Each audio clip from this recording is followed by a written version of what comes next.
오늘은 교회가 전통적으로 종료주일로 지키는 날입니다. 다들 아시는 바와 같이 예수님께서 마지막으로 예루살렘에 입성하실 때에 함께 예루살렘으로 향하던 이들이 한 행동과 노래에 기인하지요.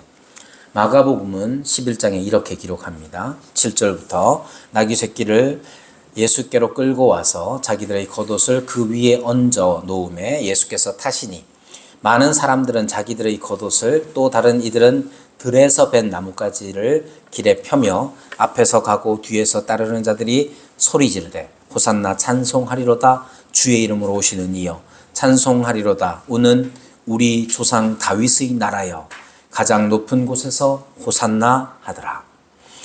예수님께서 이렇게 많은 사람의 환영을 받으시고 또 찬송을 받으시면서 입성하십니다. 그러나 우리가 아는 것처럼 곧 죽임을 당하게 되지요. 요일로 하자면 오늘, 그러니까 주일날 예루살렘에 입성하시면서 이 찬송을 받으시고 그리고 예루살렘에서 가르치시며 있으시다가 금요일에 결국 돌아가시죠. 십자가에 돌아가시고 다음 주일에 부활하십니다. 우리가 결과를 아는 상태에서 이 본문을 읽을 때 제가 이제 혈기왕성하던, 지금도 왕성한 편입니다만은 더 젊은 시절에는 이 본문을 읽으면 약간 화가 나기도 했습니다. 왜냐하면 그들은 예수님을 향해서 환호하면서 자기 겉옷을 깔고, 자기 겉옷을 깐다는 건 굉장한 존경의 의미이거든요.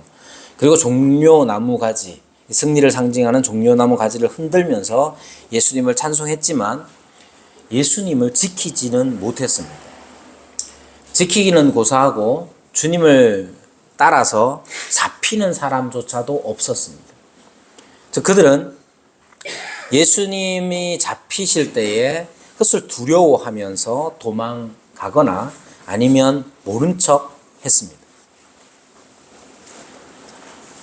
그래서 종료주일에 읽게 되는 이 복음서의 기록들을 보면 과연 종료주일이 즐거운 날일 수 있는지, 그리고 내일부터는 또 고난주간이라고 다들 또 밥도 안 먹고 막 이런 경우가 있지 않습니까?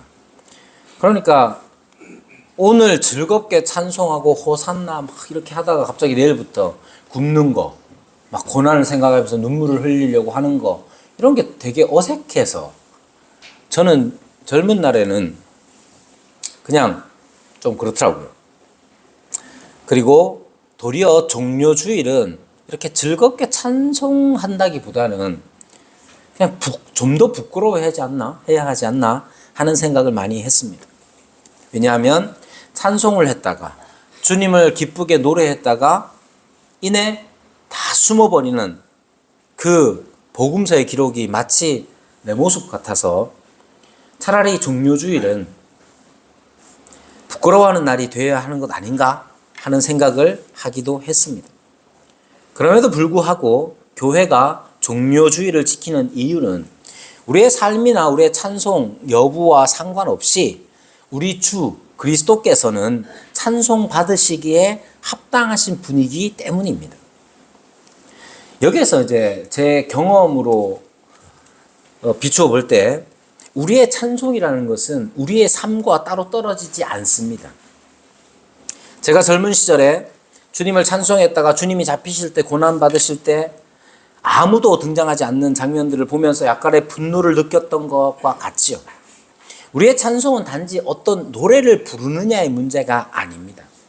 찬송가에 나와 있는 노래를 부르든 아니면 요즘 유행하는 은혜로운 복음성가를 부르든 중요한 건 우리의 삶이 찬송에 어울리지 않는다면 우리 자신조차도 스스로를 혐오스럽게 여길 겁니다. 찬송은 그렇게 하면서 우리 삶이 따라주지 않는다. 그것은 괴로운 일이지요. 그렇다면 찬송과 어울리는 삶이란 어떤 것일까요? 오늘 우리가 들은 본문의 말씀에도 새 노래로 노래하는 성도가 등장을 합니다. 그럼 새 노래를 부를 만큼 새 노래로 그 구원의 노래, 모세의 노래 곧 어린 양의 노래를 부르는 사람은 어떤 삶을 살았는가? 그것이 오늘 주님을 찬송하는, 주님을 호산나 찬송하던 사람들을 기억하며 교회가 종료주일로 지킬 때에 우리가 다시 한번 돌아봐야 할 내용인 것이죠. 찬송과 어울리는 삶에 대하여서 14장을 다시 한번 살펴보기로 하겠습니다. 14장 1절부터 보시면 14장 1절부터 분명히 드러나는 것은 지난주에도 말씀을 드렸지만 찬송과 어울리는 삶에 대해서 첫 번째로 생각해야 하는 것은 자기 정체성에 관한 겁니다. 즉 우리가 나 자신이 나 스스로에 대해서 나를 어떻게 이해하고 어떻게 믿고 있느냐 하는 겁니다. 여러분은 스스로를 어떤 사람이라고 생각합니까?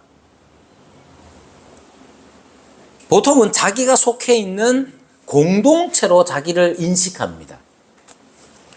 예를 들면 이런 거죠. 저는 이상용입니다 라고 나를 소개할 때에 많은 사람들이 그것을 이제 의식하지는 않지만 그 안에 담겨져 있는 게 뭐냐 하면 가문이죠. 그래서 제가 이상용입니다. 그리고 또 오늘 두 번째로 오신 분이 이 성자 희자를 쓰시는데 함부로 제가 언급을 못하는 게 우리 장인어른도 그러시단 말이에요. 그러면 그래요? 그러면 본관이 어디입니까? 어디이십니까? 이렇게 물어본단 말이에요. 경주이시, 전주이시. 이렇게 우리가 이름을 말할 때에도 우리가 속해 있는 어떤 공동체를 드러내면서 자기 정체성을 드러낸다 이 말입니다. 또는 이렇게 이제 이창건 자기를 소개해봐. 그러면 이제 창건이가 뭐라고 소개하겠노? 몇 달 전만 해도 해맞이 초등학교 이랬는데 이제는 대도중학교 이렇게 딱 반장을 맡고 있는 이창건입니다. 이렇게 소개하겠죠.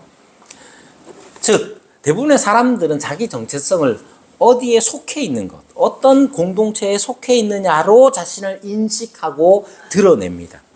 직장도 마찬가지죠. 그럼 생각해 보세요. 이거 당연히 지금 이 세상 살아가면서 당연히 그렇게 합니다. 나이가 몇 살이고 자기가 무슨 일을 하고 이런 식으로 자기 정체성을 삼는데 우리가 깊이 진지하게 고민해 봐야 할 자기 정체성의 방식은 그리스도와의 관계입니다. 여러분들이 세상에 나가서 자기를 소개할 때 저는 예수님 믿는 사람입니다. 이렇게 꼭 하라는 얘기가 아니고 우리가 몇 살이고 내가 어떤 가문에 속해 있고 내가 하는 일이 뭐고 이렇게 소개하겠죠.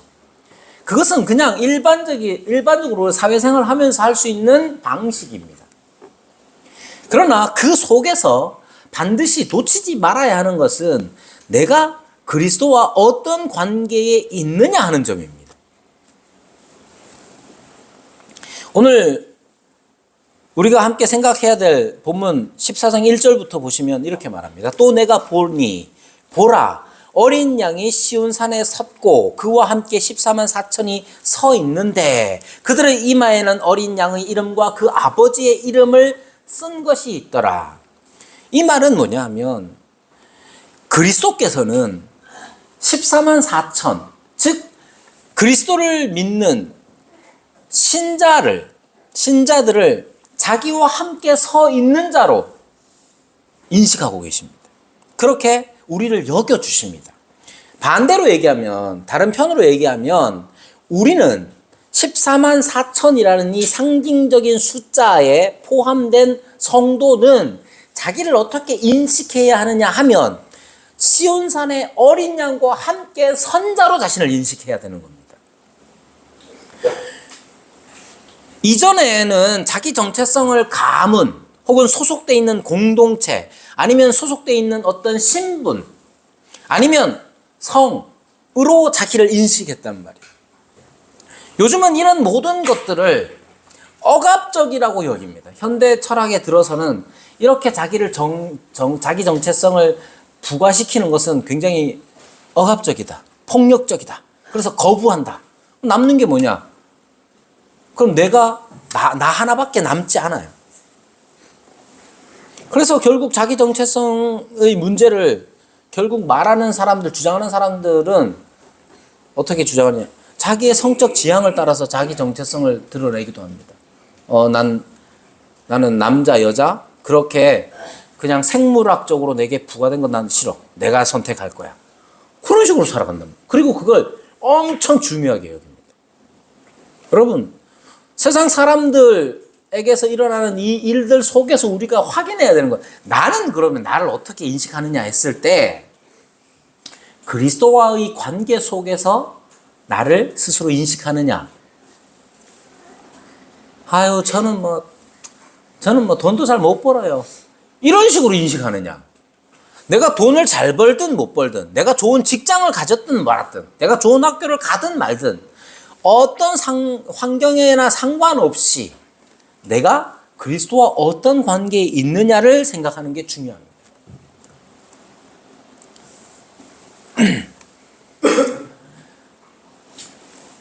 내가 살아가는 것은 그래서 그리스도의 이름, 어린 양의 이름을, 그리고 어린 양의 이름을 그 이마에 새기는 것과 쓰는 것과 같은 것이죠. 이렇게 여러분, 찬송과 어떤 사람이 찬송하느냐의 문제를 생각할 때 우리가 우리 자신을 스스로 어떻게 인식하고 있느냐, 자기 정체성을 어디에서 가지고 오느냐의 문제가 가장 기본입니다. 두 번째로, 그리스도의 관계 속에서 자신을 발견하는 사람의 삶의 특징이 무엇인지 생각해 봐야 합니다. 그리스도의 이름을 이마에, 어린 양의 이름을 이마에 새긴 사람, 쓴 사람은 어디에서 살아가느냐 하면 14장 6절에서부터 13절을 보면 그들이 살아가는 곳은 바벨론입니다. 이때 이 바벨론은 지리적 어떤 도시의 문제가 아니지요. 그 도시의 특징이 중요합니다. 이 특징을 가지고 있는 곳은 어디나 바벨론입니다. 그 특징이 뭐냐? 8절에 이렇게 말하죠. 무너졌도다 무너졌도다 큰 성 바벨론이여, 모든 나라에게 그의 음행으로 말미암아 진노의 포도주를 먹이던 자로다. 이렇게 말합니다. 여기서 바벨론의 특징을 알 수 있죠. 그것은 음행으로 진노의 포도주를 먹이던 자. 여기에 음행이란 뭐냐면 육체적인 것만을 의미하지 않습니다. 육체적인 어떤 성적인 문제들 혹은 성적인 어떤 것들이 포함되어 있겠지만 영적인 의미에서는 그 영적인 의미에서의 음행을 깨달아야 합니다. 그게 뭐냐면 영적인 의미에서의 음행은 항상 구역에서부터 하나님과의 관계를 말합니다. 즉 이스라엘에게 음행에 관하여서 책망할 때에 이스라엘을 향해서 음행하는 자라고 말하는 것은 그들이 하나님과의 관계를 떠나서 다른 우상을 숭배할 때에 음행하는 자로 선지자들은 책망을 했던 것이죠. 마치 바로 앉으세요. 한규빈 목사님 보고 바로 앉아. 똑바로 앉아. 이제는 나이 많이 묻잖아. 목사님 봐. 엄마 보지 말고. 알았지? 그래. 자, 음행이란 하나님과의 관계, 원래 하나님 관계 안에 딱 언약의 관계 안으로 들어와 있는 자들이 하나님과의 관계를 벗어버리고 떠나서 다른 신들을 섬기는 거, 그 음행이라고 책망했습니다. 바벨론은 어떤 곳이냐 하면 이렇게 하나님과의 관계를 떠나도록 만드는 모든 문화적이든 아니면 정치적이든 무엇이든 간에 하나님과의 관계를 떠나도록 만드는 거. 그래서 하나님을 의지하는 게 아니라 다른 것을 의지하도록 만드는 게 바로 음행이고 바벨론입니다. 예를 들면 아담과 하와, 그 에덴 동산에 바벨론이 있었느냐? 있었죠. 어떻게 있었느냐? 아담과 하와는 하나님을 의지하여 살아가야 했습니다. 하나님의 말씀을 듣고 순종함으로써 생명이 하나님께로부터 온다는 사실을 늘상 누리며 살아야 했는데 중간에 사탄이 유혹하니까 하나님의 말씀을 의지하지 않고 자기의 판단, 자기의 생각과 자기의 판단을 하나님의 말씀보다 더 우위에 두고 살았던 거예요. 그게 바벨론이 음행하도록 만드는 것이죠. 여러분, 우리 교회에는 바벨론이 있을까요, 없을까요? 있을 수 있죠. 여러분이 하나님의 말씀을 듣고 하나님의 말씀을 의지하여 사는 삶이 아니라 그거는 그리고 자기 판단을 가지고 살면 바벨론의 음행에 동참하는 것이죠. 그러면 이런 음행은 진노의 포도주를 먹인다 하는 건 뭐냐 하면 여러분 진노의 포도주를 먹인다는 건 여러분 포도가 포도주가 되려면 어떻게 해야 됩니까? 우리 교회에서 성찬할 때 제가 담근 포도즙으로 하는데요. 주로 저는 이렇게 포도 넣고 설탕 넣고 기다립니다. 그리고 나서 어느 정도 됐다 그러면 그걸 짜죠. 옛날에는 포도를 포도주로 어떻게 만들었겠어요? 집 밟고 으깨 가지고 만드는 거예요. 여기에 음행으로 진노의 포도주를 마시게 했다. 먹이던 자다라고 하는 건 뭐냐면 사람들로 하여금 하나님과의 관계를 떠나서 우상을 숭배하게 하고 그 우상 숭배 자체가 하나님의 진노를 받게 되는 거란 말이에요. 쉽게 표현하면 우리가 우상 숭배하면 어떻게 되겠습니까? 포도가 포도주가 될 때에 짓밟히고 짓이겨지고 으깨지듯이 우리는 하나님의 심판을 받게 될 겁니다. 결국 바벨론은 이렇게 진노의 포도주를 먹이는 것과 같은 것이죠. 그러면 생각해 보십시오. 그리스도의 어린 양의 이름을 이마에 새긴 자, 그리스도와 함께 서 있는 자들은 원래 어디에 있었느냐 하면 이렇게 바벨론에 살았던 거예요. 여전히 환난과 고난 속에서 하나님을 떠나도록 만드는 이 유혹이 있는 곳에 그리스도인들은 살아가는 겁니다. 그래서 어떻게 사느냐가 중요한 거예요. 대부분의 사람들은 이 진리를 모르고 삽니다. 그리고 대부분의 사람들은 우리가 복음을 증언해도 자기 생각, 자기 판단 아래에서 우리 복음 증언을 무시합니다. 우리는 이렇게 자기 생각과 자기 판단을 하나님의 말씀보다 더 신뢰하는 이들에게 하나님의 심판이 있는 줄 알고 하나님의 진노를 두려워함으로 살아가는 사람들이에요. 여러분, 하나님 안 믿고 자기를 더 의지함으로써 즉 우상을 숭배하는 자들에게 진노, 심판을 내리시겠습니까? 안 내리시겠습니까? 예를 들면 이런 거죠. 우리 애들한테 너 졸면 마치고 니 한 대 맞는다. 만약에 이렇게 제가 지금 이렇게 얘기하면 제가 믿을까요? 안 믿을까요? 지금 졸고 있거든요, 우리 딸이. 요즘은 이제 안 믿습니다. 왜? 요즘 아빠가 이제 매를 거의 안 들거든요. 그런데 이제 규빈이 말했을 때 똑바로 앉아. 니 마치고 나서 혼나. 이렇게 말하면 애들이 지금 규빈이도 지금 쫄고 있는데 우리 애들이 바짝 보세요. 여러분 심판이 있을까요? 없을까요? 하나님의 심판이. 우리가 하나님 말씀 안 믿고 내가 판단하는 걸 하나님 말씀보다 더 우위에 놓고 살아. 평생을. 근데 교회는 다녀. 심판이 있을까요? 없을까요? 여러분 심판 있어도 뭐 봐주겠지. 이런 사람들은 제대로 안 살아요. 하나님의 진노를 두려움으로 살아야 합니다. 여러분 바벨론에서 사는 삶이란 어떤 것이냐? 우선적으로 여기에 강조하는 게 하나님의 진노를 두려워함으로 살아야 한다고 가르치고 있습니다.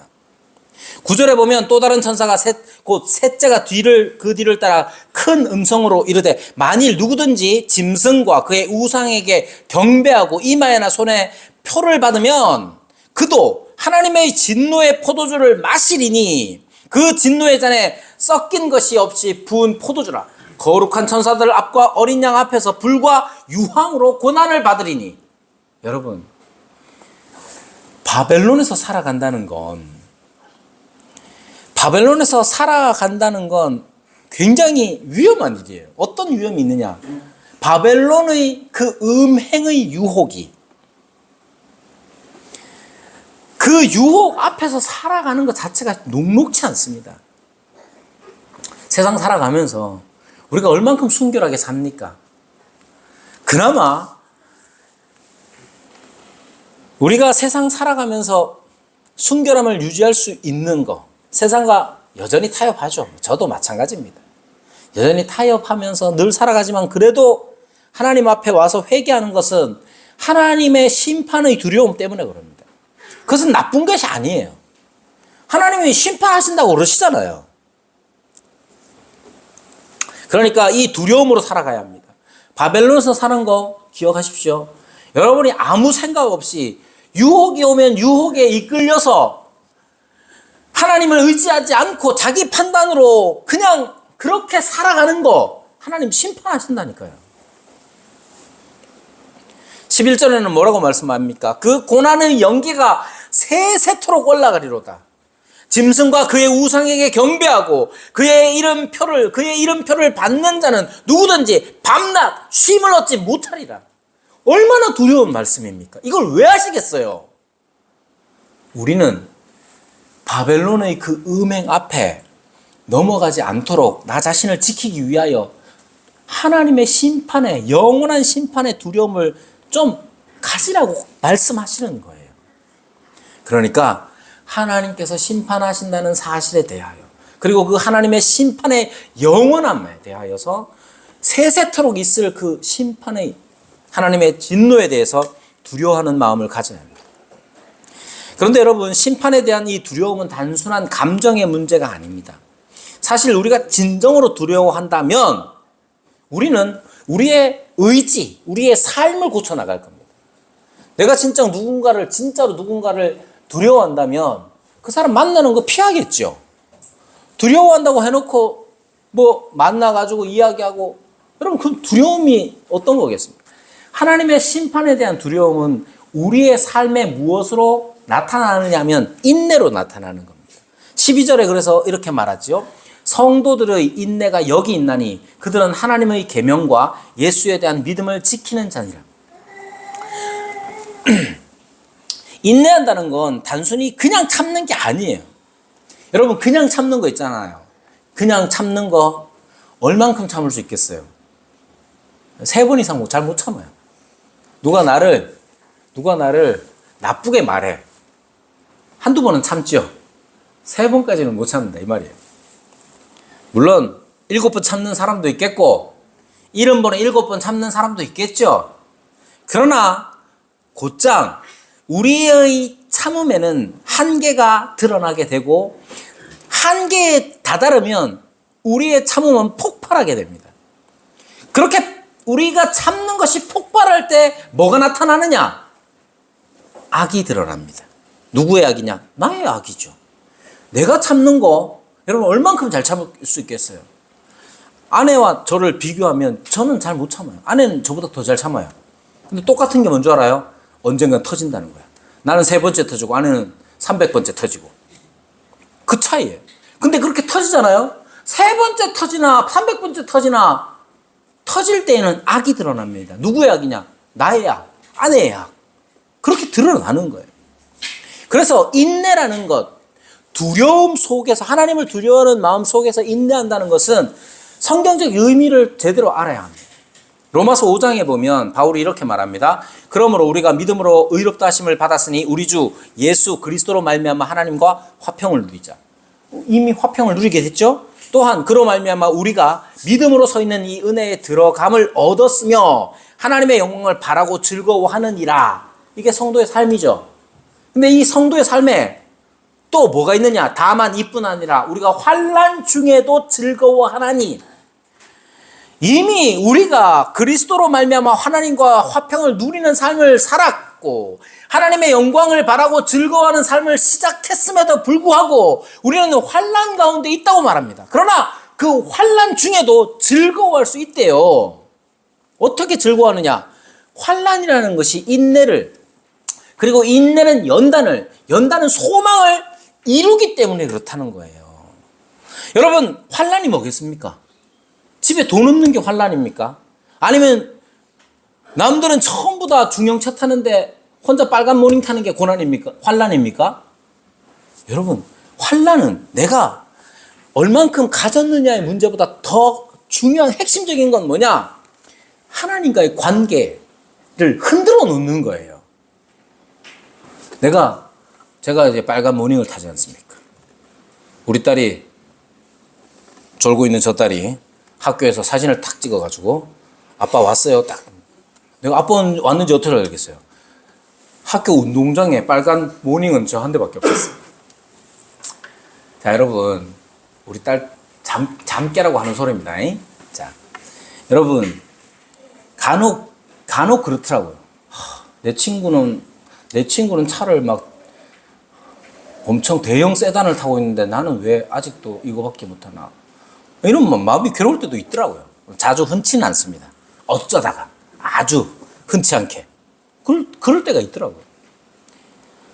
다른 아빠들은 전부 다 큰 차 타고 오는데 빨간 모닝 타고 학교를 가가지고 애를 픽업하는 거 거의 생각을 안 했는데 애들이 좀 힘들어하지 않을까? 뭐 이런 생각도 해보면서 괴로움이 있을 수 있어요. 여러분, 그런 거 환난은 아닙니다.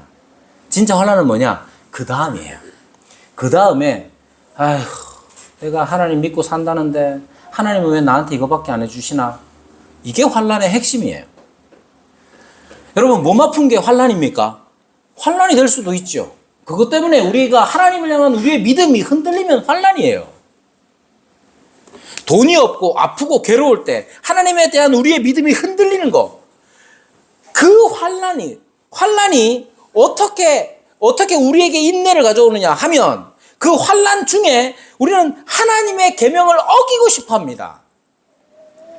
어떻게 해서든지 좋은 차를 타고 싶고 어떻게 해서든지 내가 돈을 많이 벌고 싶고 그렇게 지금 있는 현실 속에서 이 현실이 부대낄 때에 어떻게 해서든지 간에 이걸 벗어나고 싶은 욕망이 하나님과의 관계를 버리는 거래를 해버리는 거예요.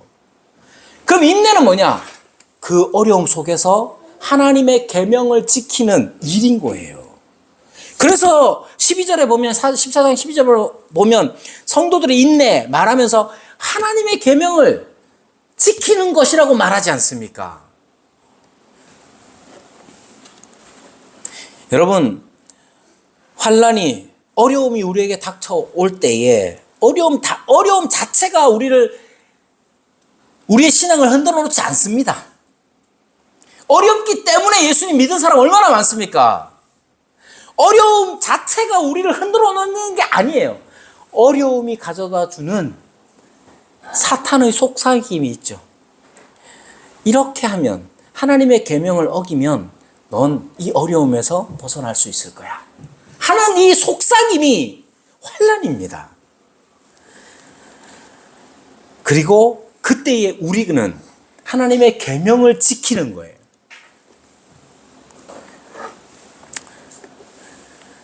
예를 들면 이런 거죠. 계명을 지킨다는 것은 하라는 것을 하고 하지 말라는 것을 안 하는 겁니다.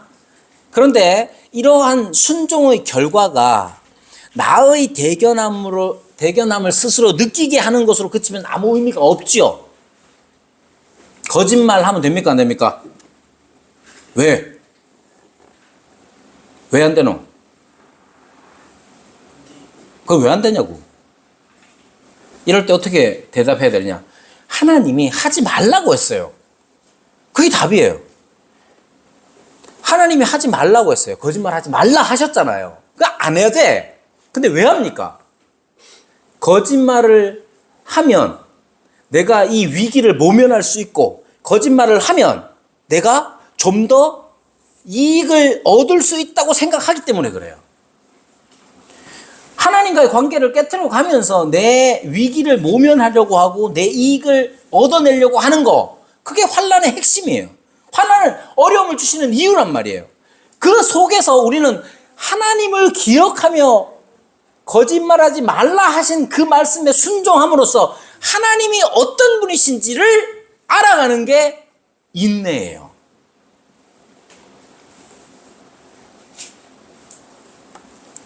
여러분 생각해 보십시오. 우리 이마에는 어린 양의 이름, 새겨져 있습니다.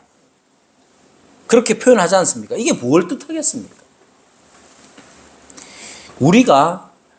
우리가 어떤 선택을 하든지 간에 이마에 새겨졌다는 건 가장 먼저 드러난다는 거예요.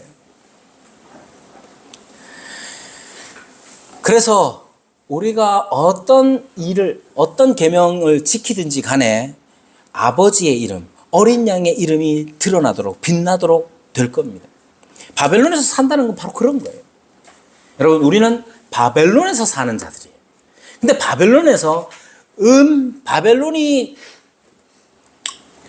유혹하는 그 모든 음행에서 버티고 나가는데 하나님의 심판을 두려워하는 마음과 함께 하나님의 계명을 지키는, 예수를 믿는 그 믿음을 지키는 그 삶을 살아가야 하는 것이죠. 14장 14절에서 20절에는 최후의 심판에 관하여서 말합니다. 그러니까 이 모든 과정 속에서 하나님께서, 그리스도께서 다시 오실 때에 예리한 낫을 가지고 추수하는 자로 오신다는 사실을 믿어야 해요. 우리 주님은 심판해 주러 오십니다. 이것을 사실로 믿는 자가 되어야 해요. 그리고 온 그 땅의 모든 사람이 심판을 받게 됩니다. 이것이 우리가 어떻게 살아야 하는지를 판단하게 하는 기준이 되도록 해야 하는 것이죠. 그러면 이렇게 살아가는 사람이 결국 부르게 될 노래에 대해서 15장에서 말합니다. 1절은 우리에게 마지막 심판이 있을 것을 확인시켜 줍니다. 예수 그리스도의 부활과 재림 사이의 역사는 언젠가 끝에 다다를 겁니다. 그리고 그 끝은 하나님의 심판이 있는 겁니다. 그러면 이 심판의 핵심은 뭐냐 하면 우리를 삼키려 하던 짐승의 패배를 의미합니다. 성도는 뭐라고 말합니까? 짐승과 그의 우상과 그의 이름의 수를 이기고 벗어난 자들입니다. 그들이 유리바닷가에 서서 하나님의 검은고를 가지고 새 노래를 부를 것이에요. 여기 불이 섞인 유리바다 같은 것이 있고라는 이렇게 묘사된 광경은 무엇과 이렇게 연동시켜서 생각해야 되느냐 하면 애굽에서 나온 이스라엘을 생각해 보면 됩니다. 애굽에서 나왔어요. 애굽에서 나와서 제일 처음 맞이한 게 뭐냐? 닥친 게 뭐냐? 홍해바다입니다. 그러니까 홍해와 대응을 이루는 하늘의 장면으로 이해하시면 됩니다. 그래서 여기에 나오는 것처럼 모세의 노래를 부르는 것으로 묘사되는 것처럼 우리가 분명히 알 수 있죠. 자, 여기에 이제 요한계시록에서 바다는 일반적으로 우주적인 악을 내포한 말입니다. 이 바다를 왜 그러냐면 지난번에도 말씀드린 것처럼 바다를 이렇게 보면 어떤 마음이 들어요? 들어가고 싶다 이런 마음 듭니까? 그런 사람들은 가까운 상담소에 상담을 해야 되죠. 여러분, 바다를 보면 두려운 마음이, 왜냐하면 이게 안을 알 수 없고 끝을 알 수 없고 여기 뭐가 있는지를 알 수 없는, 이 알 수 없는 두려움 때문에 바다는 두려움을 말하고, 요한계시록에서 바다가 이 우주적인 악을 내포한 것으로 계속해서 묘사되는 게 바로 그런 겁니다. 다니엘서 7장에 보면 악한 짐승이 나오는데 어디에서 나오느냐? 바다에서 나옵니다. 반면에 새하늘과 새 땅에는 뭐가 없느냐? 바다가 없습니다. 그러면 유리바다에 불이 섞였다는 것은 무엇을 의미하냐면 이 불이라는 게 정화, 심판을 의미해서 바다, 우주적인 악인 이 바다가 심판을 받는다는 거예요. 아주 좀 더 쉽게 표현하면 바다라는 것은 어떤 위험이 도사리고 있는지 알지 못하는 그 두려움과 같이 또 짐승의 활동을 나타내는 것으로 이해하시면 돼요. 근데 그것이 불이 섞였다 했을 때 거기에 하나님이 심판을 하셔서 이제 유리바다가 됐다는 건, 유리는 뭐냐? 투명하잖아요. 볼 수 있잖아요. 이제 깨끗해졌다는 거예요. 성도들이 유리 바닷가에 서서 하나님의 검은고를 가지고 있다는 것은 그들이 직접 바다에서 나온 짐승과 맞서 싸우고 또 믿지 않는 세상 한가운데서 싸웠다는 것을 나타내는 겁니다. 그리고 성도는 하늘에서 하나님의 보좌 앞에 서 있는 것이죠. 그 성도들이 바로 새 노래를 부르는 겁니다. 즉 최종적으로 하나님의 심판이, 마지막 심판이 있을 것인데, 그 심판은 짐승에 대한 심판이자 짐승과 더불어 싸운 성도 인내로서 싸워나간 성도들이 보상을 받는 그러한 심판인 것이죠. 우리의 보상은 하나님의 보좌 앞에 있는 거예요. 생각해 보십시오. 나 같은 죄인이 이제 하나님의 보좌 앞에 서 있다는 거예요. 성도는 새 노래를 부릅니다. 3절에서 그것을 나타내고 있습니다. 3절에서 부르는 이 노래는 모세의 노래, 하나님의 종 모세의 노래이고 또한 어린 양의 노래입니다. 이스라엘 백성이 하나님께서 그들을 바로에게서 구원하신 후에 바다에서 하나님을 찬송한 것처럼 교회도 하나님께서 교회를 짐승을 패배시킨 것에 대해서 하나님을 찬송합니다. 옛날 하나님의 백성처럼 하나님의 새 언약의 백성도 하나님의 종 모세의 노래를 부름으로써 하나님을 찬송하는 겁니다. 근데 여기에서 찬송의 핵심이 무엇인지 놓치면 안 됩니다. 여러분들의 찬송의 핵심은 뭡니까? 뭘로 찬송하냐 이 말이에요.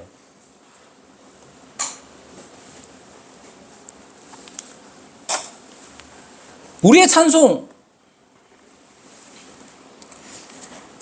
노래, 여러분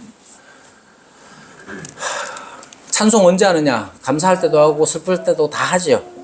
감사할 때 하는 찬송의 하는 사람의 그 정서는 어떤 거냐면, 하나님이 이런 것도 주셨습니다. 이것저것 다 없이 그냥 평범한 일상의 삶을 사는 사람들은 어떻게 감사를 표현하느냐면, 아이고 누구는 무슨 병도 나고, 누구는 어떤 사고도 나고, 누구는 자기 자식도 어떻게 됐고, 그랬는데 저는 그런 일이 없어서 감사합니다. 주로 그런 식의 감사나 찬송이 이어지는 것이죠. 여기에 찬송의 핵심은 어디에 있느냐 하면 하나님의 성품에 관한 거예요. 새 노래, 곧 구원의 노래는 주 하나님이 전능하시며 하시는 일이 크고 놀라우시다는 거예요. 주의 길이 의롭고 참되시다는 거예요. 주의 이름을 두려워하지 아니하며 영화롭게 하지 아니할 사람이 없다고 노래합니다. 오직 주만 거룩하시고 주의 의로우신 일이 나타났다고 노래합니다. 그리고 만국에 와서 경배한다고 그렇게 노래해요. 핵심은 어디에 있느냐? 주님의 성품에 관한 거예요. 하나님이 어떤 분이시냐? 그것에 초점이 맞춰져 있습니다. 결국엔 우리가 부를 노래가 뭡니까? 하나님이 어떤 분이시냐 하는 거예요. 내가 찬송하는 이유가 하나님, 나 건강하게 해주셔서 감사합니다. 하나님, 우리 자식이 잘 되게 해주셔서 감사합니다. 하나님, 돈을 많이 벌게 해주셔서 감사합니다. 당연히 그렇게 할 수 있죠.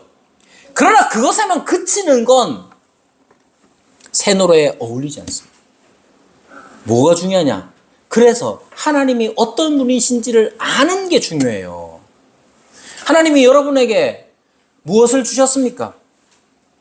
하나님이 여러분에게 무엇을 주셨는지를 감사함으로 받을 뿐만 아니라 그것을 주신 하나님이 어떤 분이신지를 찬송해야 하는 겁니다.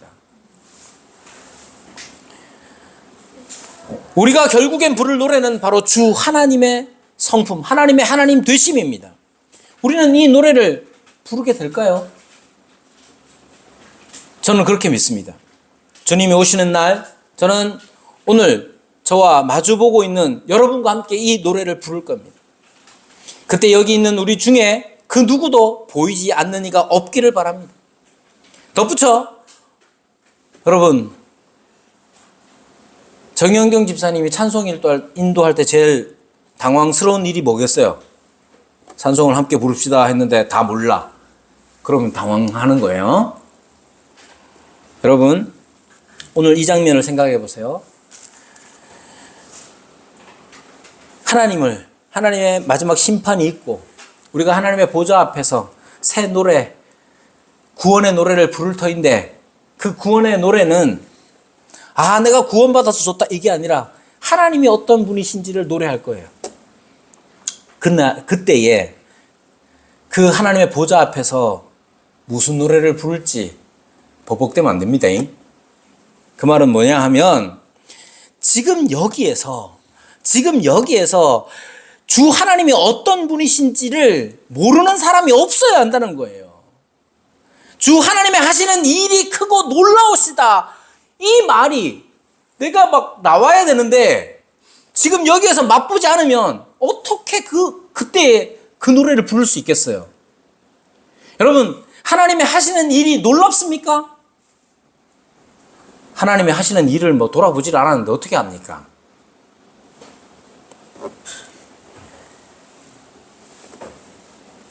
하나님의 길이 의롭고 참되십니까?